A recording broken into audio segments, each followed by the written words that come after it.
El objetivo de esta lección tiene, de alguna manera, develar la naturaleza de la oración. Por otro lado, es la práctica de la oración. El tercer objetivo es los conflictos, la lucha en tener una vida de oración. Y posterior vamos a ver las aplicaciones. Cómo aplicamos una vida de oración o cómo oramos de una manera correcta a nuestro Señor. El propósito es explicar, valga la redundancia de la palabra, el propósito de la oración, ¿ya? Y cómo uno debe orar de forma práctica. Ese es el objetivo que usted entienda en este estudio. Y lo que vamos a ver la naturaleza y el propósito de la oración, las condiciones de una oración contestada, cómo orar y por qué orar, y los retos de una vida de oración. Las preguntas. ¿Por qué orar? Si Dios es soberano, todo lo sabe en todo tiempo, y Él ha decretado que todo suceda según su soberanía. Entonces la pregunta que surge es ¿por qué orar? Otra pregunta es ¿cómo luce la oración en la vida del creyente? Otra pregunta, ¿puede mi oración cambiar la voluntad de Dios? ¿O puede mi oración añadir información a la mente de Cristo?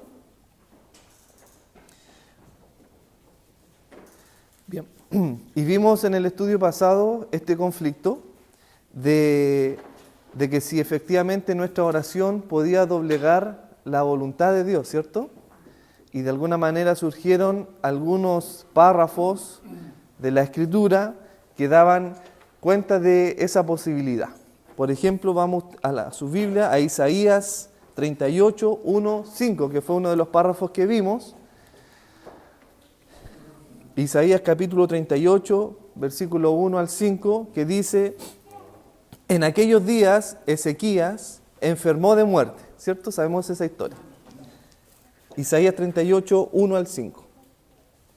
Y vino a él el profeta Isaías, hijo de Amós, y le dijo: Jehová dice así: ordena tu casa, porque morirás y no vivirás.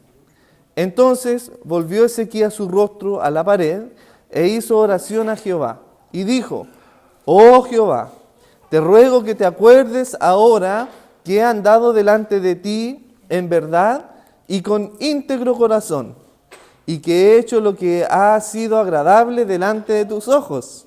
Y lloró Ezequías con gran lloro.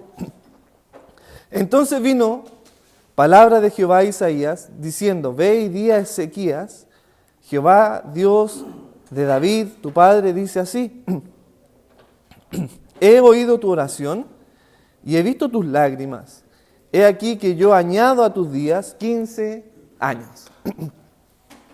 Entonces, de alguna manera, nosotros pensábamos que, o nos da a entender que la oración de Ezequías, de alguna manera, doblegó la voluntad de Dios, ¿cierto? Porque Dios había decretado algo y Ezequías oró y de alguna manera cambió esa situación.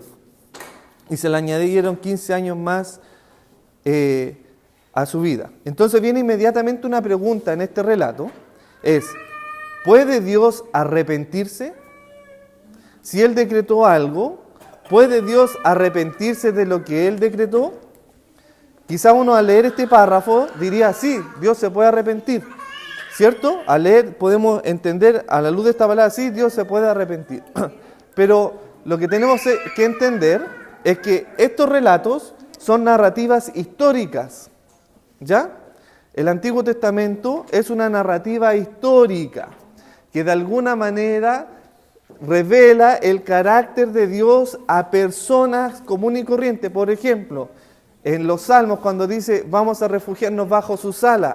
Entonces Dios tiene alas, ¿cierto? Porque Él, ¿cierto? O relato, por ejemplo, Él nos sostendrá con su mano derecha. Entonces no tiene mano izquierda, ¿cierto? ¿Se fija? Entonces yo no puedo hacer de alguna manera una doctrina a partir de un solo versículo o un texto de la Biblia, ¿ya? No puedo aislar la escritura o este párrafo de toda la escritura, hermano, ¿ya? Entonces encontramos que este relato que hemos leído es una narrativa histórica, donde Dios se está revelando al hombre, a una mente limitada, hermano. Un Dios soberano que hizo el universo, cosas que ni siquiera nosotros podemos ver. Piense cómo se va a revelar a una mente tan pequeña. Cómo la grandeza de un Dios omnipotente, omnisciente, se va a revelar a un hombre tan pequeño. Entonces, de alguna manera, Dios se revela al conocimiento del hombre, que le lleva a tener una relación personal con el Señor. Pero también encontramos en la Escritura otros relatos de la Escritura que son didácticas, ¿ya? Esta está la palabra, didácticas. Y estas didácticas es de donde nosotros obtenemos las doctrinas correctas para poder interpretar la palabra de Dios. Por ejemplo, en el mismo libro de Números, si usted va en Números 23, 19, del mismo Antiguo Testamento, hay una didáctica respecto a esto. Y vea usted lo que dice Números 23, versículo 19. Números 23, 19. Dice así: Dios no es hombre. Bien, eso es lo primero. Entendemos inmediatamente que Dios no es hombre, hermano. Se revela al hombre, ¿cierto? Pero Dios no es hombre. Punto 1. No es hombre para que Él mienta. Eso es lo segundo. Dios no es mentiroso. Dios es veraz. Lo que dice va a suceder. Y siguiente, tampoco ni es hijo de hombre. ¿Para qué cosa? Para que se arrepienta. Es decir, Dios no se arrepiente. Dios, si dice algo, lo va a cumplir. ¿Cierto? No se arrepiente, porque si Dios se arrepintiera de algo, está reconociendo, punto 1, un pecado, porque el arrepentimiento es para el reconocimiento del pecado. ¿Ya? Y quiere decir que Dios es falible, mas Dios es infalible. Dios no se equivoca, por lo tanto no se puede arrepentir. Eso es punto 1. Entonces tenemos que entender, ahora a la luz de ese conocimiento de Dios, que Dios es infalible, inmutable, ¿cierto? No cambia de parecer, ¿cierto? No se arrepiente porque no es hombre. Entonces, ¿cómo explicamos a la luz de esto el pasaje de Ezequías? Bien, es que nosotros somos limitados en nuestra mente. Dios es lo que establece, y usted lee, Él decretó que Ezequías iba a morir, ¿cierto? Y le dice, ordena tu casa. ¿Cuánto tiempo va a durar ese ordenamiento de su casa? No lo sabemos porque el párrafo no nos explica. Puede que sea una semana, un día, o puede que sean 10 años, no lo sabemos. Pero Dios le dice que vas a morir, ¿cierto? Ezequías obviamente se asusta al oír esa noticia porque no sabe en qué minuto va a morir. Solamente lo que él debía hacer era ordenar su casa. Y ordenar su casa, ¿sabe lo que significa eso? Bien, tu hijo vas a recibir esta herencia. Perfecto, tu hijo que vas a recibir esta otra herencia. Bien, ¿cuáles son los deudores que tengo? Bien, vamos a tener que vender esta propiedad para pagar a todos estos deudores. Entonces, él tenía que hacer un proceso de ordenamiento de toda su casa. ¿Cuánto iba a durar eso? No lo sabemos. La Escritura acá no nos revela. Pero sí hay un decreto que él va a morir. La pregunta es, ¿murió o no murió Ezequiel? Murió, por hermano. Porque Dios lo que decreta se cumple. Lo que hizo es manifestar su benevolencia, su bondad, en extender en más días ese decreto solamente. No es que se haya arrepentido. No sé si lo logra ver ahora. Obviamente es compasivo, si Dios es misericordioso. Y gracias a Dios que sea misericordioso para con nosotros. Olvídese si Dios no fuera misericordioso. Estaríamos consumidos por su propia ira. Entonces, vemos en eso que nosotros debemos ocupar la didáctica para resolver estos conflictos bíblicos. Bien, hay otros problemas que vimos, ¿cierto?, a la luz de la palabra, es que en los relatos de los evangelios, Jesucristo ocupa muchos aforismos, ¿ya? No escribí la palabra aquí, pero ocupa muchos aforismos O el escritor que relata, obviamente, ese evento, ocupa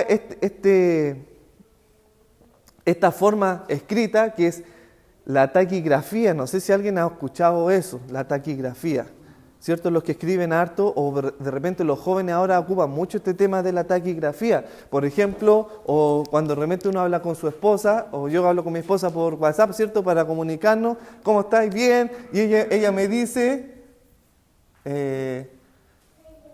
perdón, ¿cómo está? Yo le digo, te quiero mucho, y ella me pone TMB, ¿cierto? Quizás de repente usted no va a saber, pero el que sabe, ¿qué es eso? También, ¿no es cierto? Eso es una taquigrafía, es como abreviar una frase y resumirla en pequeñas letras, ¿ya? Entonces, de alguna manera, en los relatos que hacía Jesús, ocupaba estos aforismos de entregar una doctrina concisa en pequeñas palabras. Pero ¿qué es lo que sucede? Que a partir de este entendimiento, o de esta entrega de doctrina precisa, concisa, es que se hacen conjeturas malas. Por ejemplo, mire, vamos usted a Mateo 7:7. Y aquí vamos a ver cómo se ocupa esta manera de comunicar que hace el Señor. Mateo 7, versículos 7 y 8. Yo voy a resumir un poco ese versículo, pero dice, pedid y se os dará, ¿cierto? Y después dice, porque todo aquel que pide, recibe. Ah, ya, perfecto. Entonces, ¿cuál es el problema? Si yo aíslo este versículo, o este aforismo que el Señor está enseñando esto, hermano, ve, y el predicador va a tomar este versículo y va a decir, hermano, usted pida porque va a recibir. Porque aquí dice, el que pide, recibe. ¿Cierto? Y pida y se os dará. Entonces, a partir de esta palabra, o de este versículo, se hacen conjeturas o malas interpretaciones, porque aislamos lo que dice el Señor Jesucristo de todo lo que Él dijo también en los otros evangelios. Que uno cuando va al Padre y hace una oración y le pide algo al Padre, bueno, yo le voy a pedir, porque así dice su palabra, el que pide, recibe. Voy a pedir. Bien, ahora mire otro versículo. Mateo 21:22.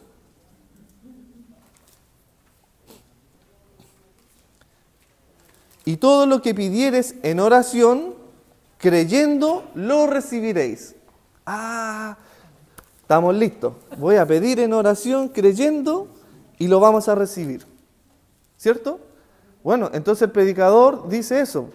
Toma este versículo y de alguna manera hace una doctrina, hace una predicación de esto. ¿Y lo que? Mateo 21:22.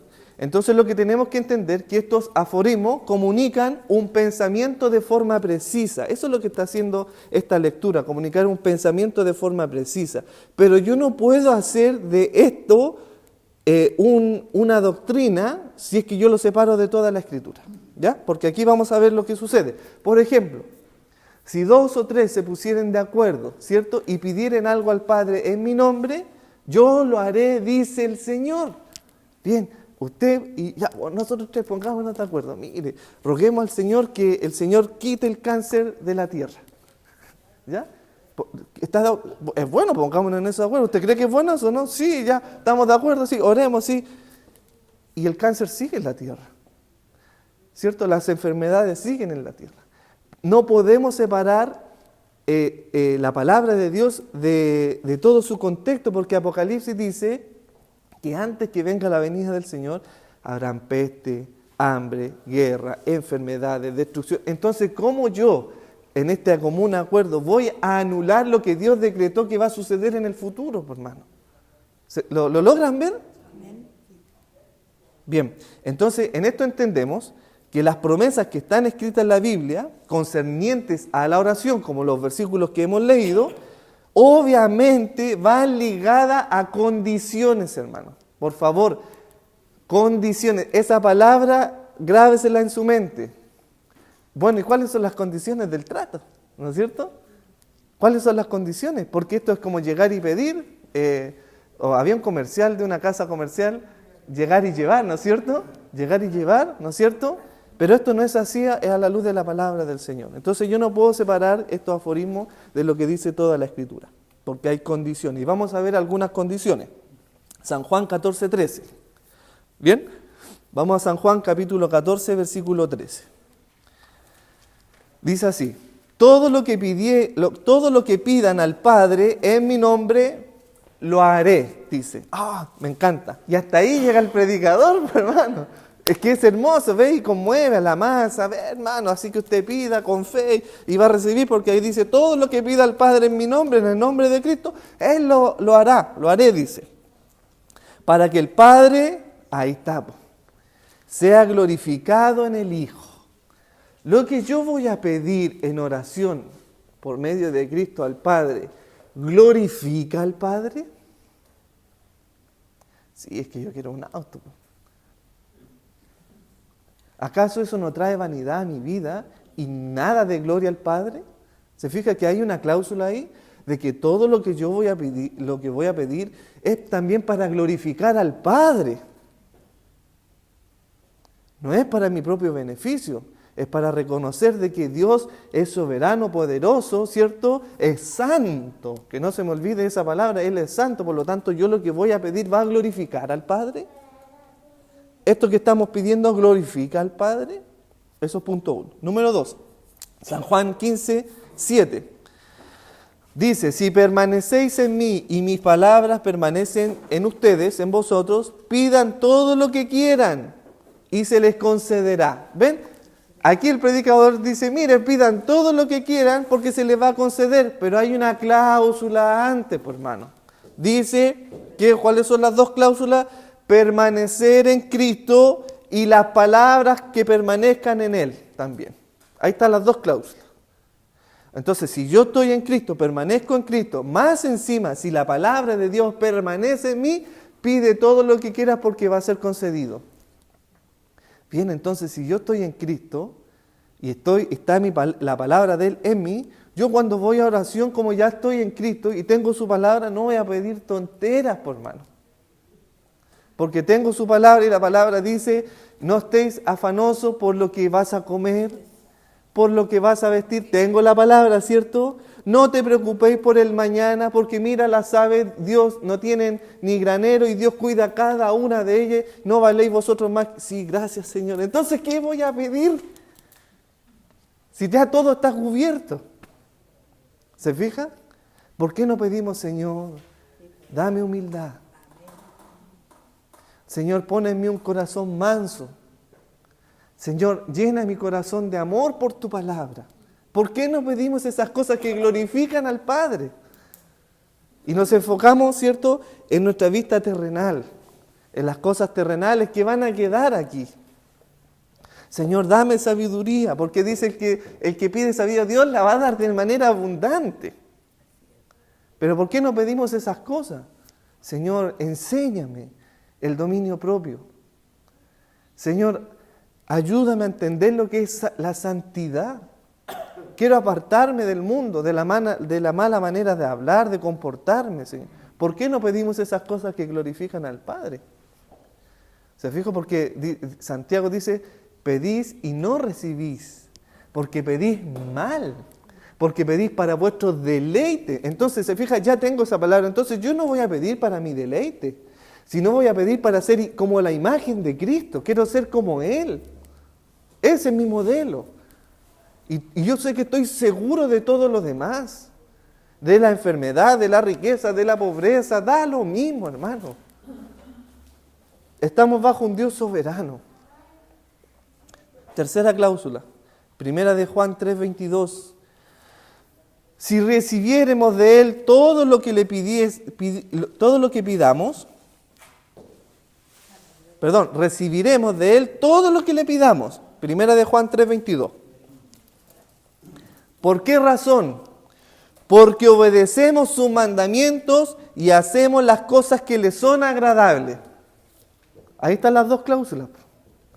Vamos a recibir todo lo que le pidamos al Señor, ¿cierto? ¿Por qué lo vamos a recibir?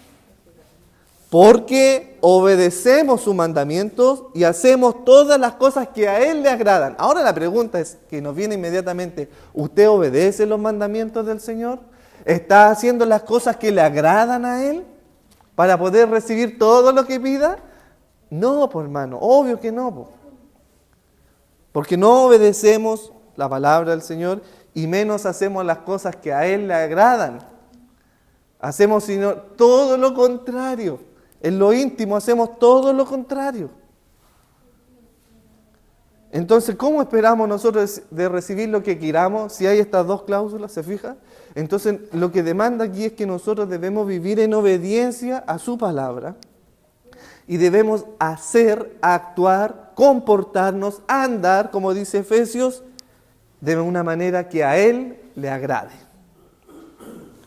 En Primera de Juan, viene la otra cláusula, 5:14 dice, y esta es la confianza que tenemos en Él. Si pedimos algo según su voluntad, Él nos oye. ¿Se fija? Entonces, ¿qué es lo que sucede? Que muchas veces nosotros separamos los versículos anteriores, pedid y recibiréis, ¿cierto?, de todo lo que dice esta didáctica de la Escritura. Esta didáctica que acabamos de leer nos enseña que no es llegar y pedir, por hermano. ¿Cierto? Hay ciertas condiciones. ¿Cuál? ¿Se acuerda del triángulo de las Bermudas, cierto? ¿Cierto? El triángulo que vimos, ¿cierto? La fe, el poder y las promesas, ¿cierto? Entonces lo que hacen estas personas, y estaba leyendo un librillo del doctor Sproul que dice el título, ¿puede mi oración cambiar la voluntad de Dios? Y él contaba una historia. Vamos a tratar, yo creo que va a llegar a la primera parte. Y contaba esta historia, decía que él en su iglesia se le acercó una persona que tenía un problema de parálisis. Al parecer no podía caminar. Y Sproul contaba que esta persona era una persona muy inteligente y era muy activa dentro de la iglesia. Entonces lo más probable es que se movía en silla de ruedas o de alguna manera quizás en muleta, qué sé yo. Pero era muy activo y era muy elocuente, era muy inteligente, decía él. Y decía que un día vino a donde él y le dice, Arsi le dice, ¿te puedo hacer una pregunta? Le dice, sí. ¿Tú crees que yo tengo demonios? Le dice así. Y dice que esa fue una pregunta tan punzante que él jamás pensó de recibir esa pregunta de él. Y dije, pero ¿por qué te lleva, le dice él, a pensar de esa manera? Le dice, ¿por qué piensas tú de ti mismo eso? Le dice. No, es que resulta que se juntaron algunos jóvenes cristianos, unos amigos, y tomaron este versículo, esta promesa, y la quisieron declararla. Entonces ellos se juntaron y se pusieron de acuerdo en reprender mi parálisis, ¿ya? Y oraron y reclamaron esta promesa que donde 2 o 3 se pusieran de acuerdo aquí en la tierra, tú ibas a responder esto, ¿cierto? Y oraron y resulta que no pasó nada. Y lo que me dijeron es que yo tenía un pecado oculto que de alguna manera estaba taponeando la liberación de esta enfermedad. Y yo le dije, ¿qué oculto? Le dije, no tengo que poder confesarle. Entonces tú, te falta fe, le dijeron. Pero si yo creo en Cristo, yo creo en su palabra. Entonces tú estás poseído por un demonio. Eso impide que tú no seas sanado. Y él, de alguna manera, sale de ese lugar, de ese momento, destruido, por hermano. Y eso precisamente pasa porque hombres corruptos de entendimiento, bien intencionados, no mal intencionados, bien intencionados, porque lo hacen con una intención, dicen promesas que Dios no ha hecho. Y dicen, Dios le prometió que va a traer a su esposo. Esas cosas Dios no las ha prometido. Hermano, esas cosas Dios no las ha prometido. Y prometen en el nombre de Dios cosas que Él no ha dicho. A partir de mal uso de la palabra de Dios. Ellos son los falsos, obviamente, maestros que no han entendido la palabra del Señor. El Señor nos libre. Entonces nosotros no debemos hacer eso. Debemos entender que todo se hace según su voluntad, para su gloria, en obediencia para lo que a Él le agrada. y estamos bajo su soberanía. Bien, vamos al primer punto de nuestro estudio, la naturaleza de la oración. Y vamos a ver solamente ese puro punto, yo creo. Bien, para el creyente la oración es una experiencia de aprendizaje, la cual debe ser desarrollada en una disciplina espiritual. Cuando usted viene en oración al Señor, no es que usted esté informándole a un Dios sabio, omnisciente y omnipotente. Como que algo no sabe, mira, te vengo a contar lo que tú no sabes. ¿Ah? No, usted viene a aprender de Él, del Señor. Viene a aprender de Él, le viene a contar y va a aprender ahora de Él cómo Él se maneja. Cómo Él se maneja en su soberanía. Usted viene a contarle algo que Él ya sabe. Señor, estoy pasando este problema en mi trabajo, Señor. Tú lo sabes, Señor. Mira cómo me han tratado, Señor. Mira lo que estoy viviendo. O mira lo que me está pasando en tal lugar, Señor. Ayúdame, fortaléceme, Señor. Haz que no aflore en mí la ira, el enojo, el rencor, sino todo lo contrario, tu amor. Mire la oración en base a la palabra. Y déjeselo al Señor. Y usted va a ver en su soberanía cómo Dios actúa. Y sabe que quizás puede actuar y puede meter más presión. ¿Ah? En vez eran 2 y ahora son 5 que lo están molestando. Viene oración, pero Señor, ¿qué pasa? Sí, yo te estoy pidiendo que me libere, no que me ponga más carga. Pero Dios va a sacar frutos de usted, hermano. Y usted eso no lo ve. Pero cuando pasa ese momento, usted se da cuenta y usted sale con el fruto de mansedumbre, de paciencia, de amor. Porque ¿cómo usted sabe si tiene amor? ¿Cómo usted sabe si tiene paciencia? Bueno, tiene que ser probado primero, ¿cierto? A ver, sí. ¿Cómo reaccionó? No pasa nada. ¿Te fijas? Entonces ya le falta. Y después viene, ¿cómo reaccionó? Se quedó quietito, es manso. ¿Se fija? Afloró la paciencia en usted. Entonces lo primero que tenemos que entender es que es un aprendizaje la oración. ¿Qué le pidieron los discípulos a Jesús? Mire, Lucas 11:1 dice, aconteció que estaba Jesús orando en un lugar y cuando terminó de orar, uno de sus discípulos le dijo, Señor, enséñanos a orar, como también Juan enseñó a sus discípulos. ¿Eh? ¿Se fija? Los discípulos le dijeron así, enséñanos a orar. Y el Señor le enseñó a orar. No vamos a ver, pues eso va a ser para el otro estudio, la profundidad de la enseñanza de Jesús. ¿Cierto? Pero ahora, ¿cuál es el propósito de la oración? Vamos a ver eso. Número 1, la oración glorifica a Dios. Ese es el propósito. La oración glorifica a Dios. Propósito número 1. San Juan 14:13. Todo lo que pidáis al Padre en mi nombre lo haré para que el Padre sea glorificado en el Hijo. Entonces la oración glorifica al Padre. Señor, te doy gracias, Señor, por este pan que usted ha traído a mi mesa. ¿Se fija? Glorifica a Dios. No digo te doy gracias, Señor, porque pude traer este pan. No, te doy porque tú lo has traído a mi mesa. Es distinto. Glorifica al Padre. Número 2, la oración alinea nuestra voluntad con la voluntad de Dios. Cuando oréis diciendo Jesús oró diciendo, Padre, si quieres, pasa de mí esta copa, pero no se haga mi voluntad, sino la tuya. Ese es el ejemplo del Señor. Que nosotros debemos hacer la voluntad del Padre, no la nuestra. Lucas 22:42 era. Cuando oramos, hágase tu voluntad, estamos orando primero que la voluntad de Dios se convierta en mi voluntad. Segundo, estamos orando de que su voluntad prevalezca. Porque podemos decir, Señor, hágase tu voluntad, pero igual lo voy a hacer. No, pues ¿de qué estamos hablando? ¿Cierto? Hágase tu voluntad, pero igual yo lo voy a hacer por si acaso. No, pues hermano. No, pues, hágase tu voluntad, Señor. Y yo quiero hacer las cosas conforme a tu voluntad. ¿Cierto? y había puesto al margen cuál es la voluntad de Dios, ¿cierto? Pero no lo voy a leer, por favor, porque va a ser para la predicación, o si no, después la predicación vamos a repetir lo mismo, ¿ya? Pero lo vamos a ver en la predicación, cuál es la voluntad de Dios, ¿ya? ¿Cuál es el propósito de la oración? Bien, el punto 3, la oración trae paz. Oiga, hermano, cuando leí este versículo, mi mente así como que, wow, dije yo. Cuando uno va, por ejemplo, a los servicios fúnebres, siempre dice esto.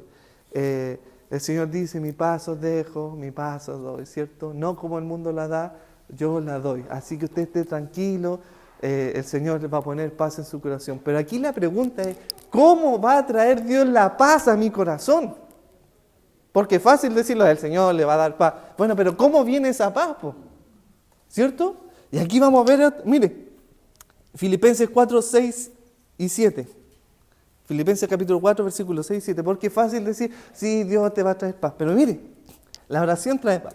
Por nada estéis afanosos, si no sean conocidas vuestras peticiones delante de Dios en toda oración y ruego. Con Filipenses 4, versículos 6 y 7. Con oración y ruego, con acciones de gracia. Y la paz de Dios, que sobrepasa todo entendimiento, guardará vuestros corazones y vuestros pensamientos en Cristo. ¿Se fija? Es decir, primero debemos estar delante del Señor en oración y ruego, y estando en ese ambiente, en esa situación, en esa condición, con acción de gracia, ¿cierto? Oración y ruego, la paz de Dios vendrá y que sobrepasa todo entendimiento a mi corazón.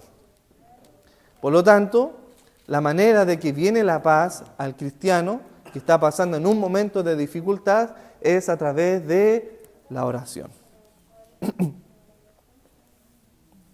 Número 4. La oración es para confesar nuestros pecados. Y lo que menos hacemos cuando oramos es confesar nuestros pecados. Pero el propósito de la oración es confesar nuestros pecados, hermanos. Ese es el propósito de la oración, hermano. Que no se le olvide cuando usted se va a arrodillar y diga, bueno, una de las cosas por qué me arrodillo no es solamente para pedir, sino es para confesar mi pecado. Confiésenselo al Señor. Reconózcase, humíllese. Primera de Juan 1:9 dice, si confesamos nuestros pecados, Él es fiel y justo para perdonar nuestros pecados y limpiarnos de toda nuestra iniquidad. Pero debemos confesarlo al Señor. Bueno, el Señor lo sabe, así que Él lo ve todo, hermano. Entonces, no hay nada que confesarle, hermano. El Señor manda en su palabra que nosotros debemos confesar nuestros pecados porque eso es un acto de arrepentimiento. Si usted no confiesa sus pecados en oración es porque usted no se está arrepintiendo. No hay arrepentimiento en su corazón. Número 5. La oración es para echar nuestras cargas sobre Dios. Bueno, eso es lo que más sabemos hacer. Así que no creo que haya mucho que explicar en esto, pero Primera de Pedro 5, 6 y 7. Primera de Pedro capítulo 5, versículos 6 y 7 dice, humillaos. Eso me encanta, hermano. Cuando usted lea la palabra, vea las condiciones antes de venir a orar al Señor. Humillados, pues, bajo la poderosa mano de Dios, para que Él os exalte cuando fuere tiempo, echando todas vuestras ansiedades sobre Él. Entonces, antes de venir en oración al Señor, ¿qué es lo que debo yo? ¿Cómo debo venir? Ahí está la condición. Antes, primero, ¿cómo debo venir? Humillado. No con soberbia. Po. Bueno, aquí estoy, Señor, pues yo soy tu hijo. ¿Ah? No, pues hermano, venimos delante de un Dios santo. Claro, hermano, venimos delante de un Dios santo. Imagínense cuántos ritos tenía que hacer el sacerdote y el sumo sacerdote para entrar recién al tabernáculo. Y Hebreos dice, ahora tenemos acceso libre al trono de la gracia por medio de Cristo. Pero usted sabe cuánto tenían que hacer para estar consagrados para entrar al tabernáculo recién.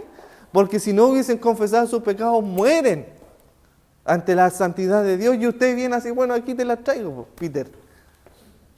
No. ¿Qué le traigo yo al Señor? ¿Qué le trajo David en sus oraciones? Salmo 142, 1 y 2 dice: con mi voz clamé a Jehová, con mi voz pediré a Jehová misericordia, delante de él expondré mi queja.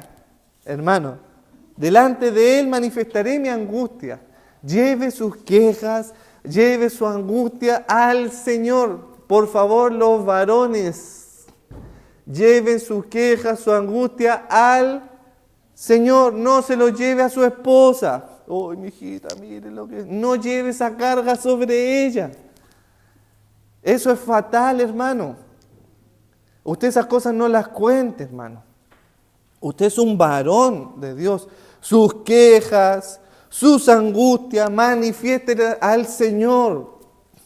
Delante de Él manifieste esas cosas. No ponga esa carga sobre su esposa ni sobre sus hijos. No, no lo hagan. Porque aquí dice la palabra de Dios: ¿a quién yo expondré esto? Yo no debo exponer a mis hijos ante esas quejas, hermano. No lo debo exponer así. ¿Cuál es el propósito de la oración número 6? La oración es efectiva, hermano. Confesaos vuestras ofensas unos a otros y orad unos por otros para que seáis sanados. Hermano, mire, fíjese las condiciones. ¿Cuál fue la primera condición? Santiago 5:16, perdón. Santiago 5:16 dice: confesaos vuestras ofensas unos a otros, ¿cierto? Si tuvieres algo con tu hermano, ¿cierto? Y estuvieres enemistado y tú entras aquí a la congregación, deja tu ofrenda a un lado, ¿cierto? Y reconcíliate primero con tu hermano. Aquí es la misma condición, debe haber comunión en nosotros entre hermanos. Usted no puede venir aquí a la casa del Señor y pedir algo si no hay comunión entre hermanos. ¿De qué estamos hablando, hermano? Aquí lo está diciendo Santiago: confesado las ofensas. ¿Sabe qué, hermano? Te ofendí. Perdóname, hermano. El otro día hablé mal de ti. Y te lo digo al tiro. Perdóname, me equivoqué. No debía haber hablado eso, no sé por qué lo hablé. Pero te pido perdón. No lo voy a volver a hacer más, hermano. Y si tengo que algo remediar lo que yo hablé, lo voy a hacer. Porque reconozco mi falta. Eso es un acto de humildad, hermano. De un corazón noble hacia su hermano. Y eso nos da libertad para venir al Señor y pedirle. Pedirle. ¿Para qué cosa? Para que seamos sanados. Y aquí esta palabra sanado que ocupa Santiago no se refiere a una sanidad física. Se refiere a una sanidad espiritual. Porque el contexto de esta palabra lo está diciendo: confesaos vuestras ofensas. Te ofendí, ¿cierto? Y eso te dañó espiritualmente a ti. ¿Cómo te sientes? Pucha, me da lata el hermano lo que hizo. Tengo un enojo, ¿cierto? Y entonces dice: confesaos, ¿cierto? Y orad uno por otro para que seáis sanados. ¿Sanados de qué cosa? De ese conflicto espiritual que hay, de esa enemistad. ¿Se fijan? Si yo saco de contexto esta palabra y no lo leo, voy a decir: bueno, entonces confesemos nuestro pecado y pidamos al Señor para que seamos sanados de... Pucha, ¿a ustedes qué les duele? ¿La espalda? A mí me duele la rodilla. No, pues hermano. No sé si lo logras ver. Lo logras ver. Se fija cuando uno lee, hermano, y va escudriñando la palabra del Señor, puede entender el propósito de una oración eficaz. Y ahí entendemos que la oración del justo puede mucho. ¿Se fija? Es eficaz. Es eficaz. ¿Quién nos asiste en nuestras oraciones? Por ejemplo, hermano, puse aquí un ejemplo. No sé si yo recuerdo estas oraciones cuando chico, que íbamos a salir, íbamos en caravana al sur, ¿cierto? En familia, a pasar unos momentos de vacaciones, y a veces orábamos, mi abuelo oraba y decía: Señor, vamos a salir en este momento, líbranos de accidentes, Señor, y vamos a ir al sur de Chile, Señor, queremos días bonitos, Señor, ojalá que no llueva tanto para que podamos disfrutar, ¿cierto? Y él oraba así. Y había otra persona en el sur de Chile orando: Señor, manda la lluvia porque tengo problemas en la cosecha, qué sé yo. ¿Se fija, hermano? ¿Qué hace el Señor? Pues ¿a quién le respondo? ¿Se fija? Entonces muchas veces nosotros oramos y pedimos mal. Entonces, como Dios sabe que somos tontorrones, ¿cierto? Dios puso el Espíritu de Él en nosotros que nos asiste. Dice, mira, Él no sabe lo que está pidiendo. Es tontito todavía, pero mira, Él lo que quiere es esto.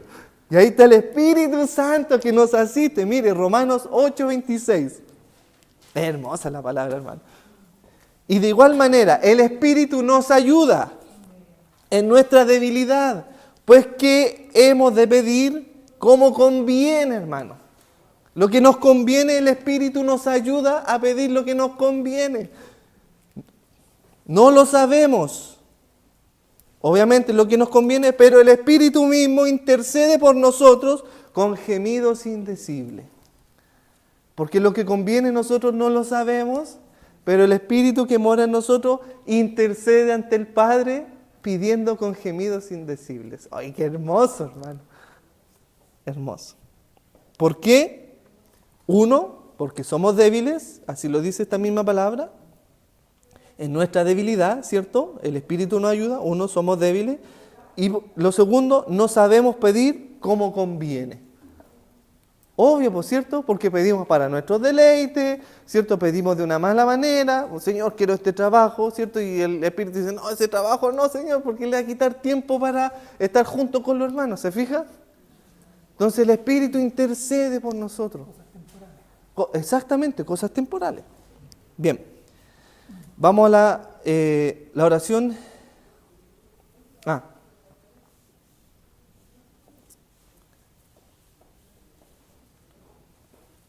Bien, aquí dice, ¿cómo somos alentados a acercarnos a Dios? La oración es una comunicación con Dios. Ya ese es el punto B. La oración es una comunicación con Dios. Nunca nos olvidemos de eso. Entonces, ¿cómo somos alentados nosotros a acercarnos a Dios? Hebreos 4:16 lo dijimos anteriormente. Acerquémonos, pues, confiadamente al trono de la gracia para alcanzar misericordia y hallar gracia para el oportuno socorro. Entonces nosotros debemos acercarnos al Señor confiadamente. A diferencia, hermanos, voy a borrar acá, ¿cierto? ¿No hay problema?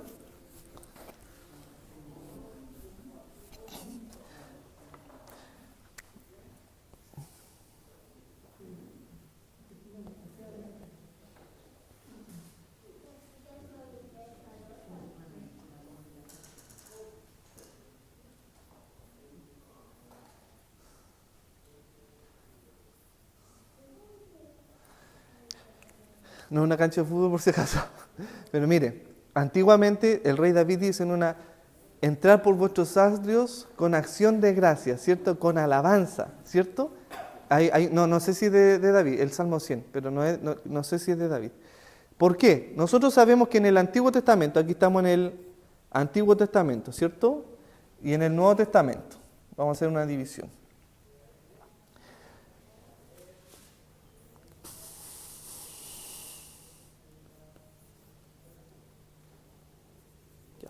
Era más chico. Estaba aquí, Moisés, ¿cierto? Instituyó por Dios el tabernáculo de adoración, ¿cierto? Y era una carpa que estaba limitada y después todo el pueblo estaba alrededor de esta carpa. Tenía acá un cierre, ¿cierto? Perimetral, y aquí tenía una puerta y aquí tenía el altar de sacrificio. Entonces toda la congregación que vivía acá afuera venía ante el sumo sacerdote o el sacerdote entregando su ofrenda, su diezmo para la expiación por sus pecados y lo traía aquí, hasta ahí nomás podía llegar el pueblo de Israel, que no sea levita. El levita estaba a cargo del ministerio y vivía cercano al tabernáculo y algunos trabajaban dentro del tabernáculo.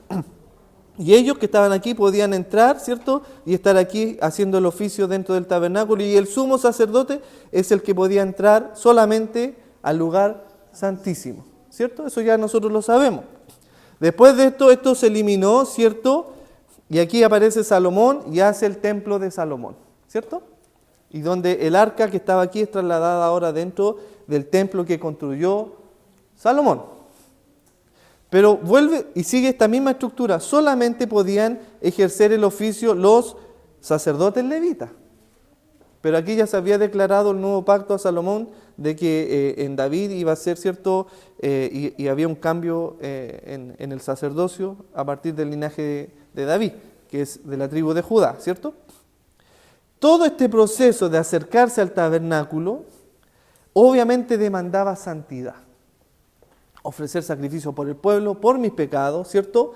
Para poder llegar y conversar ante la presencia de Dios. Y Dios se comunicaba por medio del sumo sacerdote hacia el pueblo, ¿cierto? Pero si el sumo sacerdote no estaba consagrado, moría, ¿cierto? Lo sabemos eso, moría. Entonces había todo esto y el pueblo estaba aquí expectante afuera cuando salía el sumo sacerdote y contaba lo que el Señor le había dicho, ¿cierto?